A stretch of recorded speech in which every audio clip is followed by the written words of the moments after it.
Bem-vindos de regresso ao Conversas à Quinta. Estamos em maio, estamos no mês das aparições de Fátima, estamos no ano 100 da primeira aparição, um ano assinalado também pela vinda a Portugal do Papa Francisco esta semana. É, portanto, inevitável falarmos um pouco de Fátima, do que ela representou e representa, e também um pouco do que é hoje o culto mariano e o catolicismo em Portugal.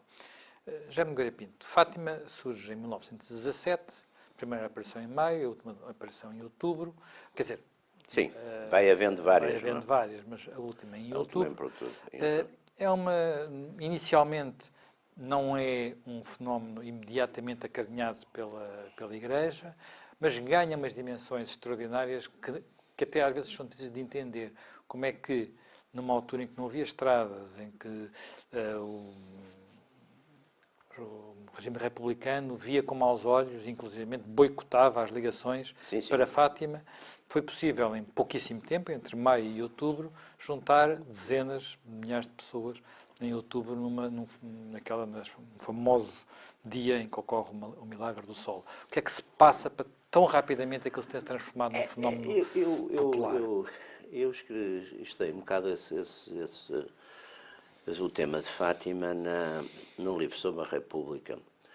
E é de facto muito curioso porque este paradigma das aparições, já tinha havido no século XIX duas aparições muito importantes em França, uma em La Salette e a outra em Lourdes. Há um certo paradigma que se repete, ou seja, a senhora aparece, pastores, crianças a ir já um bocadinho, pelo menos uma ou duas para a adolescência, não é? De facto, pastores no campo, portanto há também esse enquadramento. Em épocas onde, de certo modo, os governos ou os poderes políticos mostram uma determinada hostilidade à Igreja, não é? O caso português, aliás, é um caso paradigmático, é um caso muito importante, aliás, toda a questão da Primeira República. A Primeira República, até mais que a monarquia, faz, de facto, sobretudo Afonso Costa, por causa da influência muito forte da maçonaria no Partido Democrático, portanto, nos republicanos, há, de facto, uma ativíssima ação contra a Igreja. Há aquela famosa frase, que também há quem conteste que ela tenha dito, que o Afonso Costa teria dito que em 2 gerações acabava com o catolicismo em Portugal, mas, enfim, se não fez de facto essa guerra muito ativa.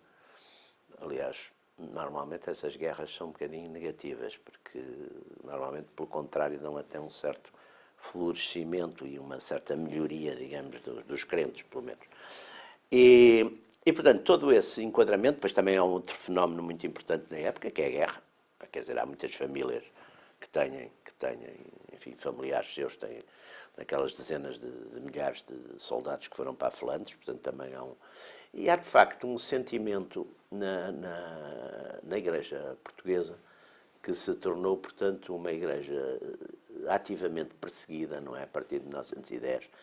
E o culto mariano também é curioso, porque o culto mariano está muito ligado a uma espécie de religião dos pobres, a uma religião simples, não é? Que não é aquela...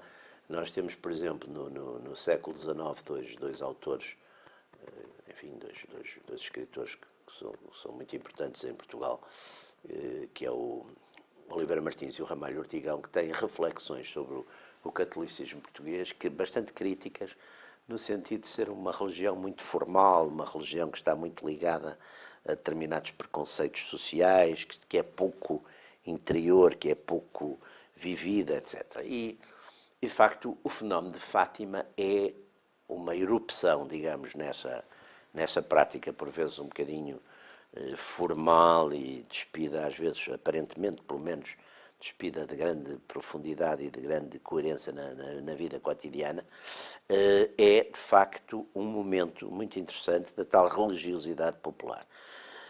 Essa religiosidade popular, e depois instala-se com força até hoje, não é? Portanto, toda a ideia de passagem, portanto, de uma crença que, de certo modo, está muito usando aquelas imagens até históricas, é um bocadinho, não direi que farisaica, mas pelo menos está marcada pelo formalismo para uma crença mais viva, mais popular, mais, digamos, mais ligada, de facto, a um fenómeno, que é um fenómeno extraordinário, quer dizer, um fenómeno de uma aparições, agora que parece que lhe chamam é visões, mas esse fenómeno, portanto, é uma erupção, de certo modo, do transcendente na vida cotidiana, que é sempre qualquer coisa que perturba muito as pessoas, eu acho que perturba os não crentes, mas também perturba os crentes, porque no fundo, enquanto, digamos, nas narrativas, digamos, primitivas, havia um certo convívio quase com a natureza, com as aparições, com as histórias dos santos, havia uma certa banalidade disso.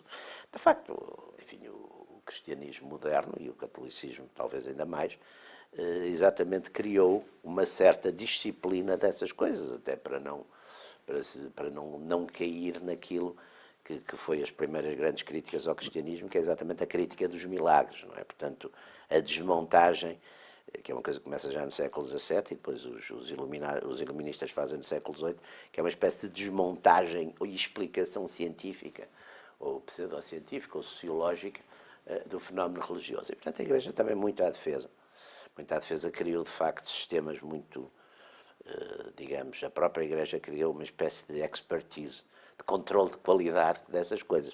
E por isso também houve uma certa resistência do episcopado, não é? E das autoridades eclesiásticas, vê-se no princípio que não é só, digamos, a perseguição dos republicanos e assustam os miúdos, assustam as crianças, fazem ali uns interrogatórios.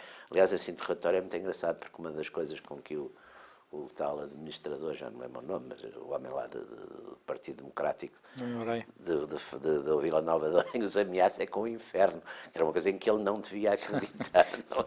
Quer dizer, portanto, ameaças com o inferno. Portanto, aliás, o único mês em que não há aparições, naquela sequência entre maio e outubro, é quando ele, em desespero, os retém na sede do Conselho. Portanto, tudo isso. E depois é uma coisa muito curiosa, porque aí, de facto, depois vem a tal coisa também ligada ao... É preciso ver que também 17, o fim de 17 é outubro, é a última aparição.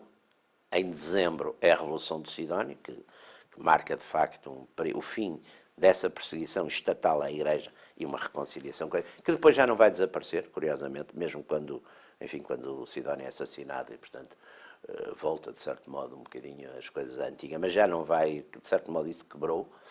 E depois, gradualmente, enfim, o fenómeno de Fátima toma conta e toma conta até um bocadinho do Estado, e quando depois do movimento de 28 de maio, já, portanto, em período da ditadura militar, eu penso que em 29, pela primeira vez, há um chefe de Estado e um primeiro-ministro e um chefe de governo que vão até a Fátima, se não estou em erro. Então, curiosamente, o Dr. Salazar, ao contrário, enfim, aquela ideia, acho que já falámos outro dia disso, que o Estado Novo recorria muito aos 3 Fs, não é? A Fátima, o Fado e o futebol. Salazar nunca foi muito... Eu acho que ele só foi a Fátima mesmo na altura da visita do Papa Paulo VI. E também não gostava, porque não era especialmente adepto nem do futebol, nem do fado.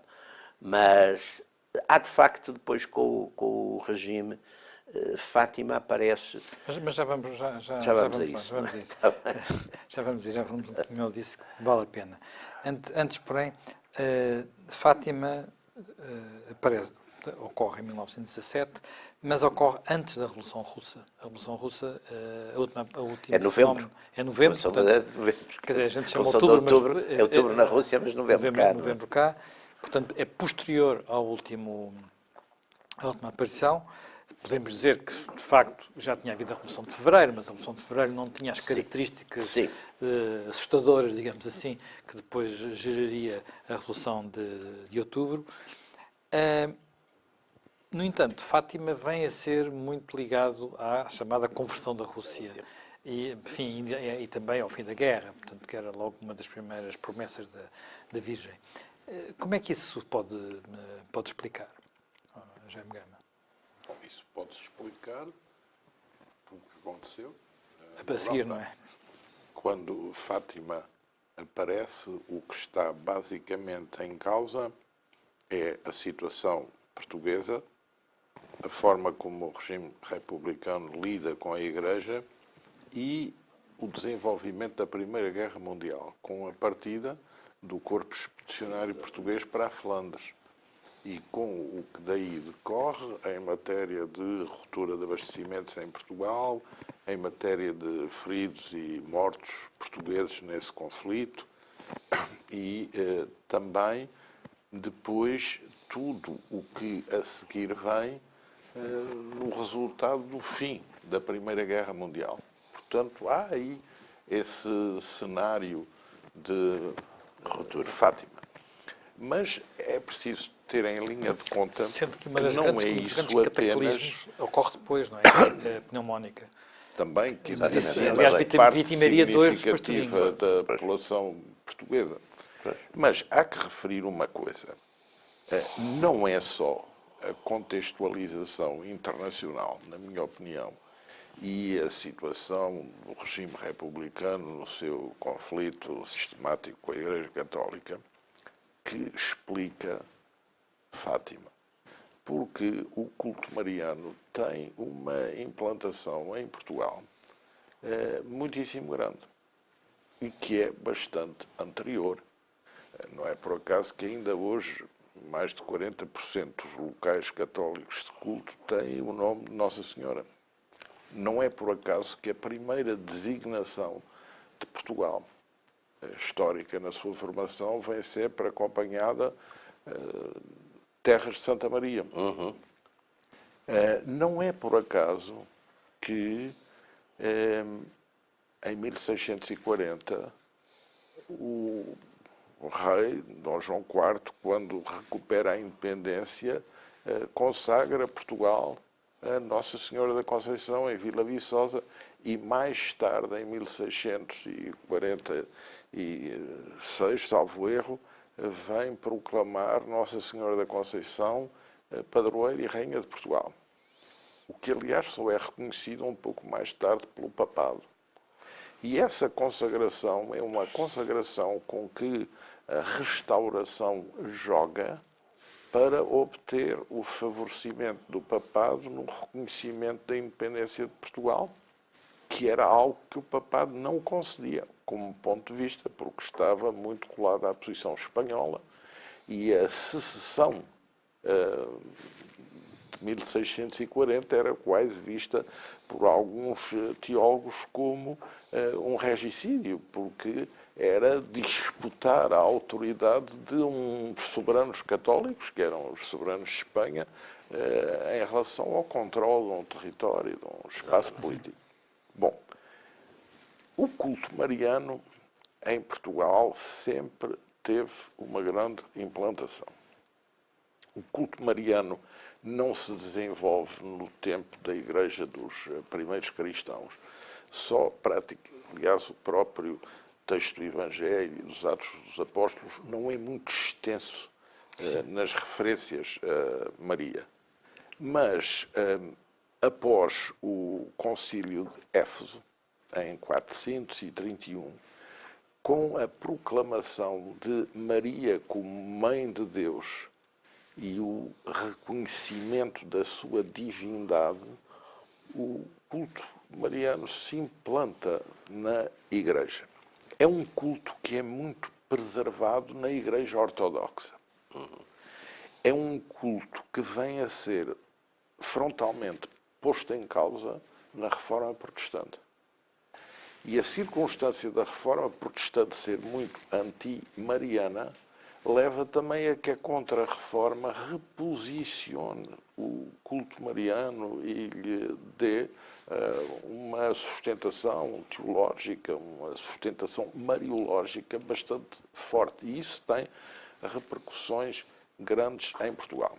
Portanto, isto para não só dizer... em Portugal, porque, digamos, a imagem Sim. de algumas figuras de Maria são muito importantes em países Sim, de resistência católica, digamos assim, como a Polónia ou a Irlanda. Sim, mas se verificar, e o antigo Papa Bento XVI chama muita atenção para isso, João Paulo II é um Papa mariano. Bento XVI é mais um Papa crístico, jesúsico, se quiser. Um era Então, polaco, outro era alemão. Bento XVI chama, nesta entrevista longa que tem dado depois de abandonar o papado, para a circunstância de que países como a Polónia ou a Itália, porventura Portugal, são mais marianos do que países como a Alemanha. Mas isso tem um grande efeito na implantação popular do catolicismo nessas sociedades. E, na minha opinião, a dinâmica das aparições é uma resposta popular do marianismo que marcha a par, no caso de França, nitidamente do que é a revivescência espiritual católica do final do século XIX, meados final do século XIX. E não é por acaso que os grandes santuários marianos de França são nos Alpes e nos Pirineus. Portanto, zonas de montanha onde a espiritualidade católica se renova profundamente. Isso tem também o seu interesse. Fátima tem uma contextualização geográfica diferente, mas à qual também não é alheio o tipo de paisagem da zona envolvente de Fátima. Não é o Alentejo, mas seguramente não é também o Minho. Não é Alentejo, mas há uma azinheira.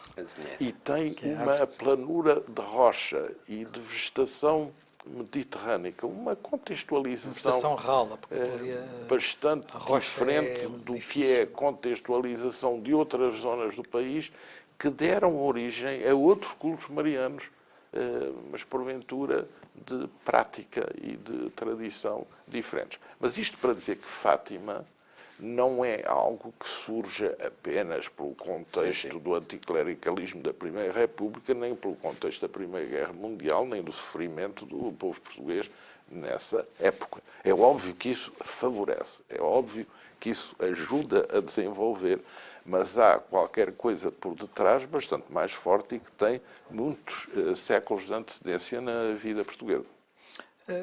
Voltando ao tema que estávamos, enfim, Fátima, no seu primeiro momento, ocorre à margem da igreja, depois há alguns cônegos, enfim, alguns padres, mesmo o padre Formigão, que tem um papel importante, até nas conversas com os pastorinhos, a restabelecer a história, contar, ou procurar estabelecer uma história, mas a igreja leva algum tempo até que há um bispo de Leiria que, de facto, por assim dizer, aposta.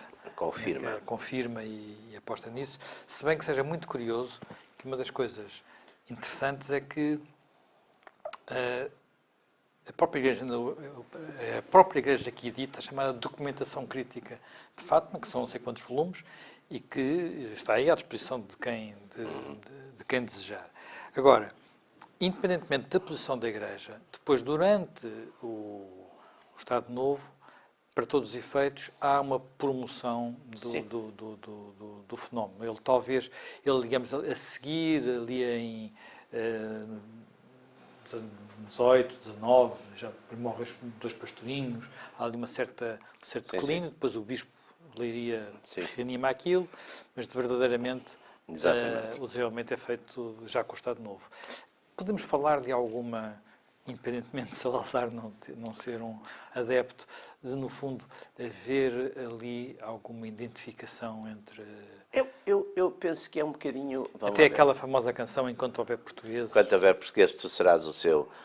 Exatamente, aliás, foi aquelas canções de Fátima, não é? Todos aqueles hinos de Fátima, faz com que a guerra se acabe na terra, quer dizer, há de facto. Preciso ver que também há aí um enquadramento. Eu não creio que fosse tanto o Estado, até porque o próprio Estado Novo, a nível dos seus dirigentes, não só militares como até civis, sobretudo nessa primeira fase, tem ainda muita gente que, do ponto de vista religioso, exatamente, O próprio Presidente da República. o próprio Presidente da República, Carmona, embora fosse depois um maçom, que depois a maçonaria achou que era uma espécie de maçom envergonhado, mas o próprio Presidente da República, homens como Duarte Pacheco, etc. Portanto, ainda há ali...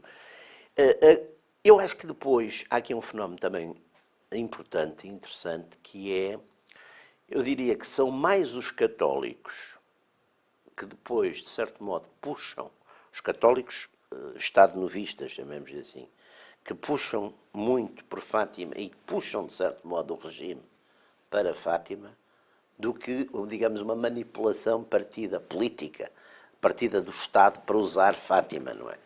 É preciso ver que estamos numa época que, por exemplo, a Ação Católica tem um papel muito importante. Aliás, se for ver, por exemplo, o próprio conteúdo, e é um catolicismo, de certo modo, que até porque passou uma época aqui, digamos, na medida dos grandes costumes portugueses, passou por uma época de perseguição, está, de certo modo, um bocado reivindicativo, triunfalista.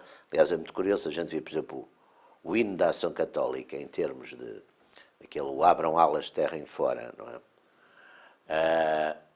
Quer na sua música, quer no seu conteúdo, é uma coisa quase militar, ali, portanto, passa-se aí e depois também é muito aquela ideia que eu julgo que essa sim já tem a ver um bocadinho com a própria ideologia do Estado Novo, a ideologia em relação ao Império, etc., que era aquela ideia de Fátima, luz do mundo, Fátima, e depois também entra muito Fátima, e aí já são fenómenos até mais internacionais, chamemos-lhe assim, na questão do anticomunismo, já nos finais dos anos 40, 50, aí, que aparece muito, por exemplo, Fátima já é uma coisa que se torna muito popular em alguns círculos norte-americanos, católicos, e, portanto, há todo um movimento de fazer exatamente, e aí sim talvez tenha havido alguns aspectos, e depois também esse conteúdo, por exemplo, da conversão da Rússia, esse conteúdo, a ideia da perseguição, há muito naquelas igrejas do silêncio da Europa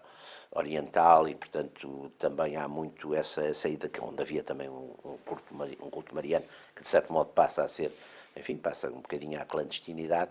Portanto, há ali, eu lembro-me que é um bocadinho o tempo da minha infância. Aliás, a importância, digamos, a promoção que o primeiro Papa que vem desses países, que é João Paulo II, faz exatamente. de Fátima, mas já antes. Fátima acaba a ficar intrinsecamente ligado à vida de João Paulo II. João Paulo II Portanto, que é... Primeiro porque ele atribui à Senhora de Fátima exatamente, o ter escapado hoje, depois, que é nas datas, de uma forma tão, toda essa tão numerologia, poderosa que essa numerologia a que própria coroa passou a incorporar a bala. exatamente, portanto, essa numerologia.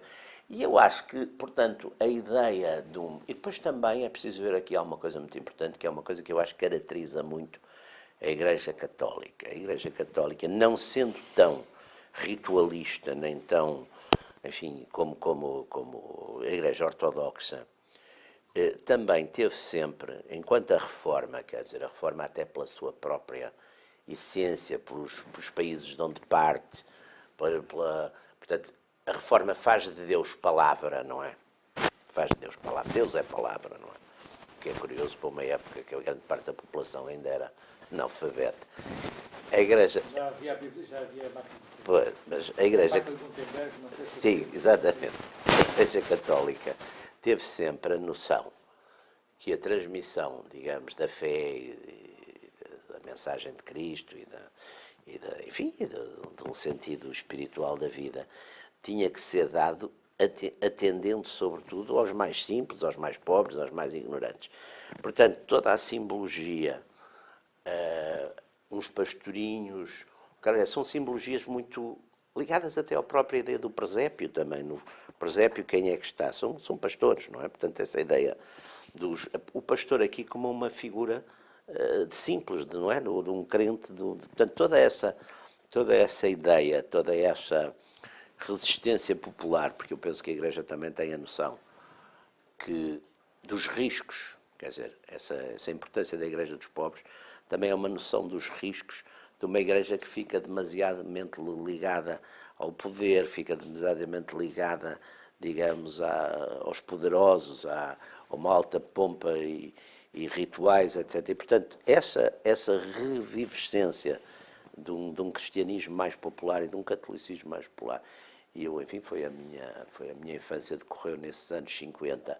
E eu lembro-me que Fátima era, por exemplo, no mês de maio, lembro-me que havia as novenas no mês de maio, portanto, todos os dias do mês de maio, à noite, ia-se à Igreja da Lapa, lembro-me lindamente, miúdo. Portanto, todas essas...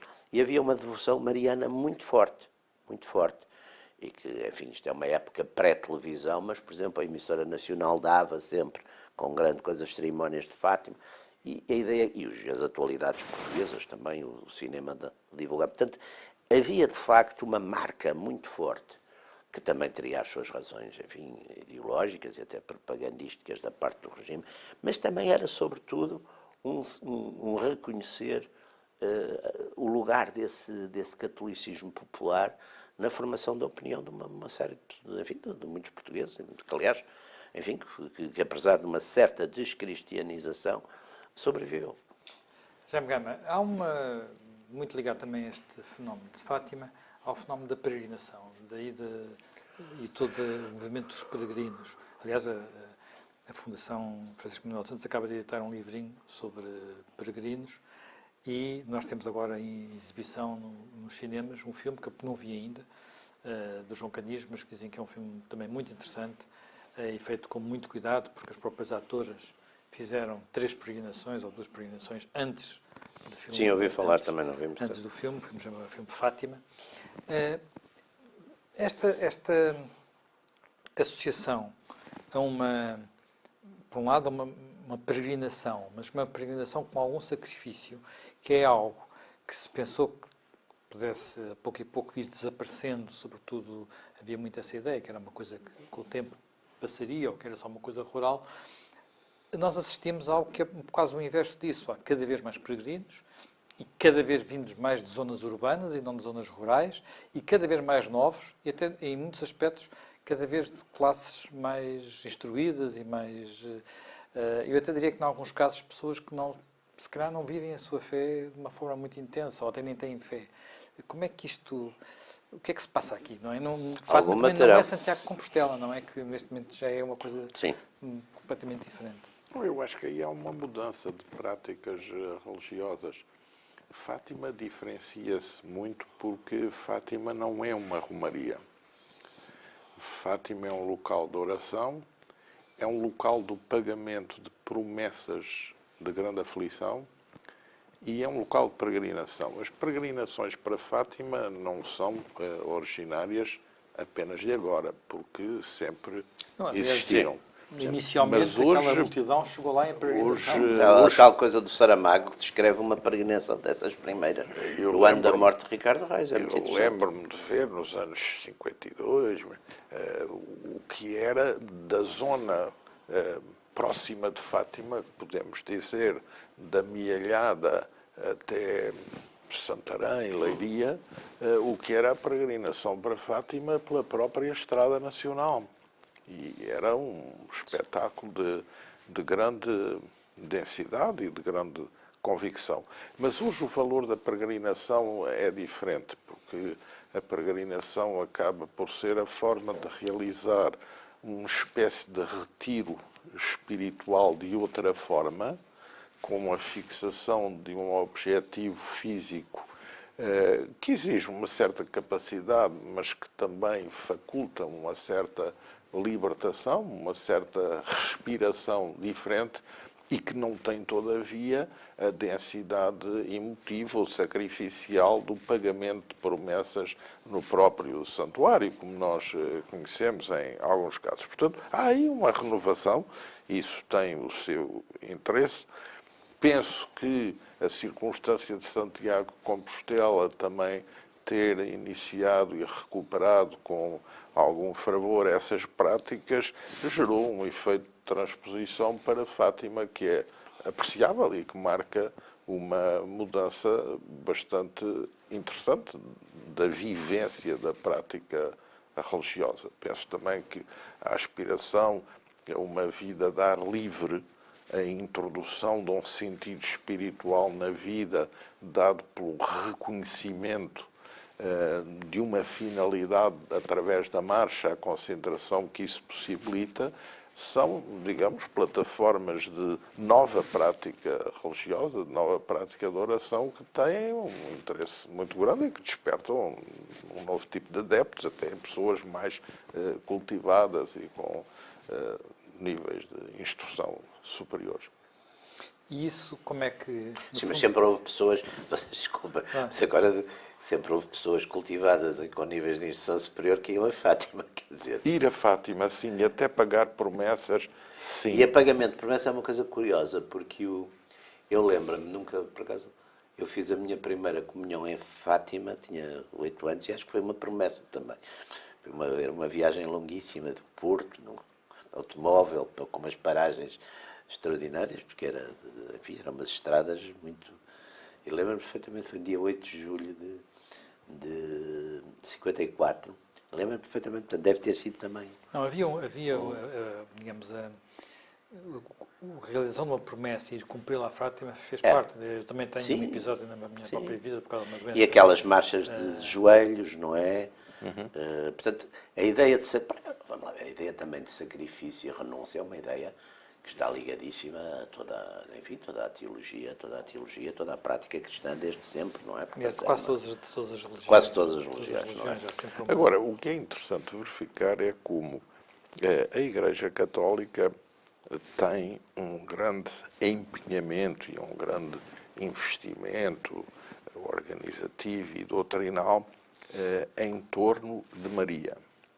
Mas, ao mesmo tempo, tem um grande cuidado em balizar o culto mariano por forma a que ele não escape de um certo rigor teológico que não caia na litúrgico. superstição e na E crendice. temos que ver, é muito interessante, só o Concílio Vaticano II é que consegue, na Constituição sobre a Igreja, pela primeira vez, dar um enquadramento teórico a Maria, Exatamente. articulando-a com Jesus e com a Igreja. E definindo aí aquilo que Paulo VI, depois no encerramento do concílio, vai considerar a verdadeira doutrina católica sobre Maria. Portanto, a afinação de uma mariologia é também algo a que a Igreja atribui enorme significado para disciplinar a prática religiosa Eu dos lembro-me santuários. em miúdo nas aulas de catequese, quer de catequese na igreja, quer no liceu, aquela insistência sempre foi: nós não adoramos só Deus. Maria não adoramos, veneramos. Quer dizer, ou seja, não está... Portanto, exatamente esse tipo de preocupações de criar, digamos, Vamos a ver. um lugar. O mistério trinitário, Jesus, o Espírito Santo, Deus, o Pai, O Filho e o Espírito Santo. os anjos e os santos. Exatamente. Maria tem uma situação que não a coloca no bloco trinitário, mas também está a acima distingue dos Exatamente. santos, dos anjos e dos Exatamente. arcanos. Portanto, Exatamente. e essa definição teológica de Maria é algo a que a Igreja leva muito tempo a A apurar. Assunção. Não é a Ascensão, a Ascensão é Cristo.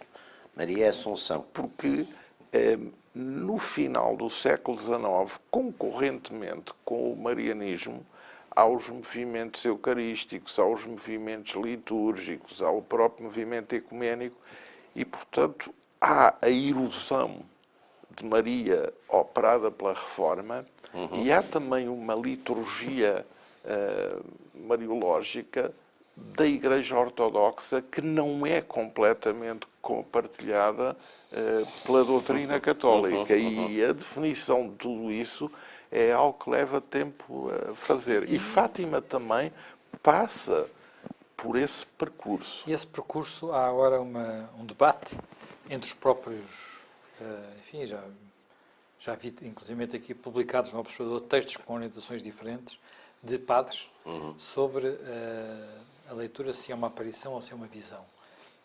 Até porque, às vezes, na linguagem comum usa-se o termo aparição, mas... Aparição como se fosse uma coisa material, não é uma substância. E a visão uma projeção, digamos...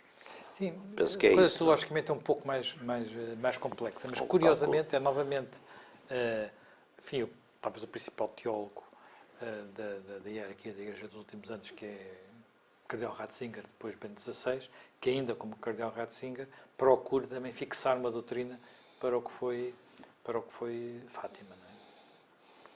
Isso é uma questão importante, até porque de repente causou alguma perturbação, por exemplo, uma entrevista com o Cardeal Azevedo, com o Bispo Carlos Azevedo, que está em Roma e, portanto, e que veio dizer que não houve aparições em Fátima.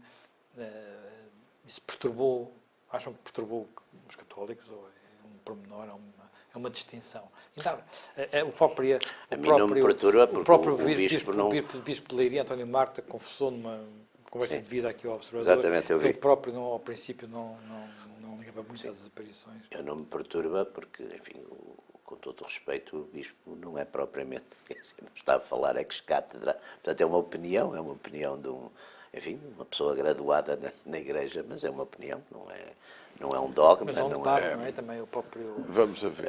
Há mais pessoas a intervir.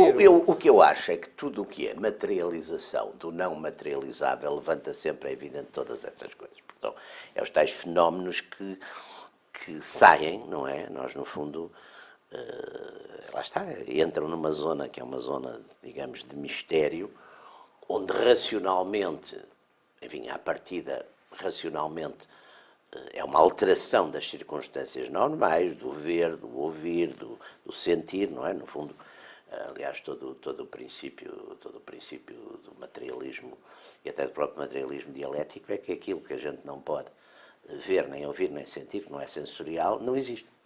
No fundo, o Marx tem, aliás, textos sobre isso muito, enfim, definitivos. Portanto, tudo isso que perturba, e não é preciso ser marxista para ter, digamos, E, essa é ideia um dos pontos de de que tudo o que sai... separação do que o Lenin fez com o resto, com aquele famoso texto um bocadinho básico, mas era o materialismo imperial. Não, e tudo o que é. Aliás, há uma coisa muito curiosa, os bolcheviques, uma das coisas que faziam, aliás, aplicando isso no princípio da Revolução, era levar camponeses de avião, que era para verem que não havia, nem que no céu não havia nada, não havia nem Deus, nem os anjos, nem coisa. Pronto, havia nuvens. Era uma demonstração, era nuvens, ou às vezes nem isso. Portanto, todo esse tipo de... Eu acho que eu sou pessoalmente, enfim, na minha fé de católico, eu sou sempre muito renitente a entrarem nessas categorias explicativas em que, de facto, numa zona que é uma zona de mistério, onde, como, aliás, o Jean Guiton, quando o presidente Mitterrand, já muito doente, enfim, quis ter uns diálogos sobre o além com alguns pensadores, e um deles foi com o Jean Guiton, e que lhe perguntou exatamente como é que qu'est-ce qu'il y a l'au-delà. E o Guiton disse, l'au-delà, c'est l'au-delà, monsieur le président, on ne sait pas, l'au-delà. Portanto, eu acho que o além e todos esses fenómenos, a gente, primeiro, não é obrigados por dogma a acreditar neles ou não. Mas também nada nos diz que não possam, com certeza, porque é que não hão de existir. Se há um ou de lá, porque é que esse ou de lá, de vez em quando, não há de vir ou de cá. Não é? Portanto, isso é um ponto que, embora nós é que não podemos lá ir ou de lá. Mas isso é um ponto importante. Agora, depois a natureza, se é uma visão, se é uma aparição, se é uma... Isso não acho que seja...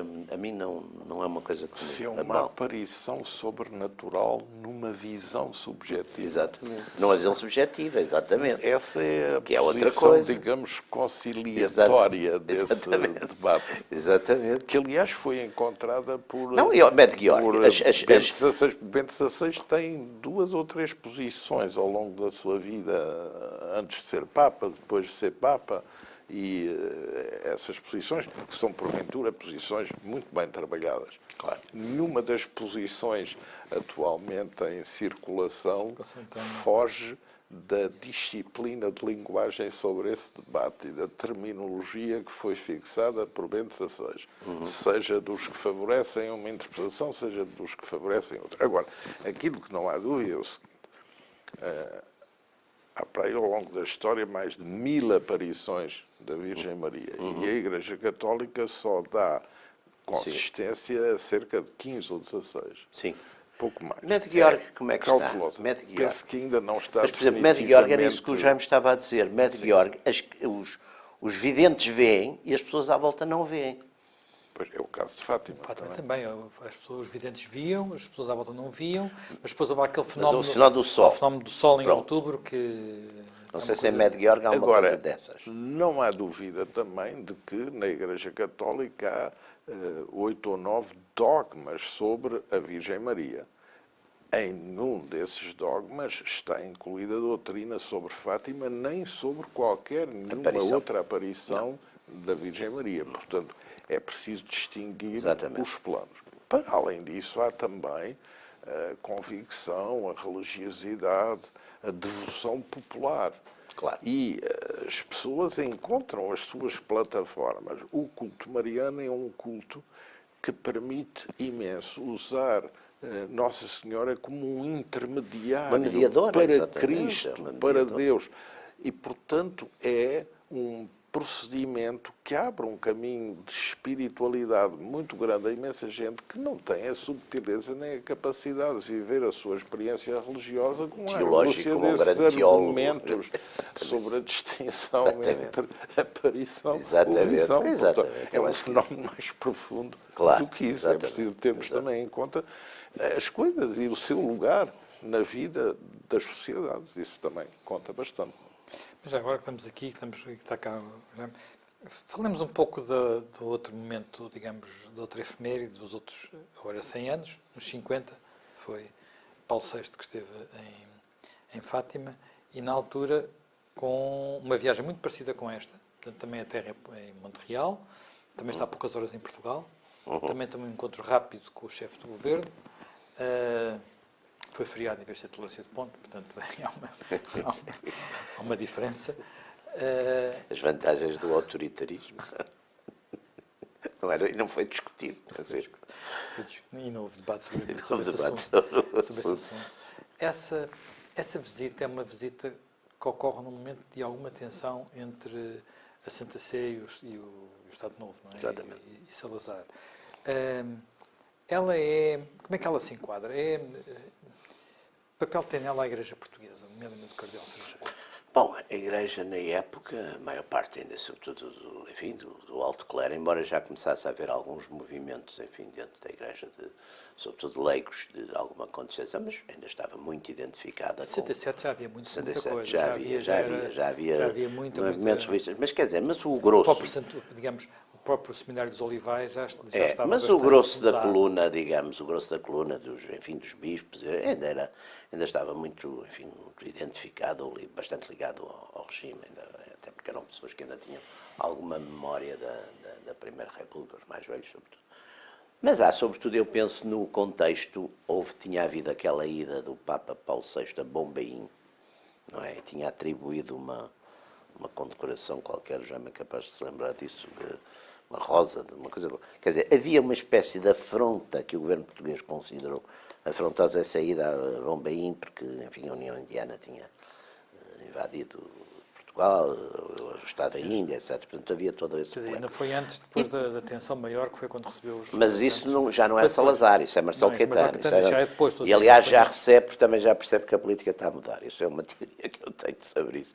Que a Santa Sé, nessas coisas, não é necessariamente assistida pelo Espírito Santo, está on their own, portanto, decide a política de coisa, não tem nada a ver com isso. Mas havia já uma mudança grande. Mas aí, e é preciso ver uma coisa, o Salazar nunca foi um político clerical, pelo contrário, o Salazar é muito, o Salazar segue muito aquela aliás, ele até tem um texto muito interessante que ele diz que admira muito o laicismo anglo-saxónico, porque é um laicismo que separa a Igreja do Estado, e ele diz que é essa a fórmula, que era uma Igreja, o Estado e a Igreja separados nesse sentido. Salazar nunca foi na sua, e até tem passagens de diálogos que se atribuem a ele, do Cardeal Cerejeira, em que ele diz que cada um que trata da sua área, e portanto Salazar nunca foi... De resto, houve momentos de tensão entre os dois, em vários alturas. Sim, porque ele aliás tem aquela frase que é muito dele, Sua Eminência, que teve sempre um espírito mais liberal que o meu, Salazar ia dando sempre essa graça, tinha muito esse tipo de reflexões. Mas é um momento de tensão, grande, mas eu penso, curiosamente, é a única vez que o Salazar foi a Fátima. Estou a fazer esta afirmação um bocadinho intuitivamente, mas não me lembro, mesmo nessas idas, nessas grandes peregrinações dos anos 50, 60, não me lembro, não tenho na memória de ver, mas pode ter ido, mas nunca foi muito... O Salazar nisto nunca foi muito marianista, vamos, A decisão de Papa vir cá é um convite, não é um convite do Estado português, não é? Mas teve uma permissão do Estado português, claro, não é? Portanto, não é? Porque é um chefe de Estado. Quem esteve na altura, quem pensa que tem muita, mas agora não, confesso que não tenho presentes os detalhes disso, porque Franco Nogueira fala muito disso na biografia de Salazar, tem. Mas havia ali uma tensão forte com Paulo VI, com o próprio Paulo VI também. Vamos lá ver, aqui o Papa que tinha feito um grande elogio de Salazar era o Pio XII, não é? Que tinha dito, chamado Salazar homem providencial, etc. E depois as coisas tinham mudado e, portanto, havia aqui... João XXIII tinha tido várias encíclicas, digamos, de abertura, podemos considerar política e social. Mas, na verdade, Paulo VI é, com a Populorum Progressio, quem faz a encíclica que vai enquadrar a atuação da Igreja nos processos da descolonização. No momento pós-imperial, pós-imperial, exatamente. E isso é uma coisa que inevitavelmente ia levar a um choque. Como em muitas ocasiões no passado a coroa portuguesa teve choques com a propaganda fidei.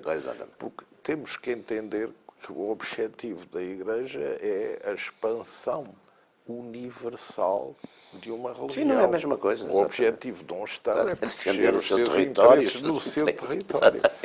E, portanto, para a Igreja, se aquele território muda de controle político, mesmo entre espaços imperiais, desde que o novo suzerano assegura liberdade do culto, para a confissão religiosa, não há problema. Se há independências, o que interessa à Igreja é a perpetuação da Igreja depois da independência. E, portanto, o enraizamento exatamente, isso passou-se, aliás, com os impérios nacional desses exatamente países. Com o Império Francês, exatamente a mesma coisa, quer dizer, essa abertura.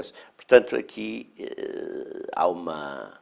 Vamos lá ver, mas aqui Salazar atuou sempre muito, a ideia dele é, eu sou muito mais o governante, ou o responsável exatamente pela nação portuguesa, pelo território português e pelo Estado português.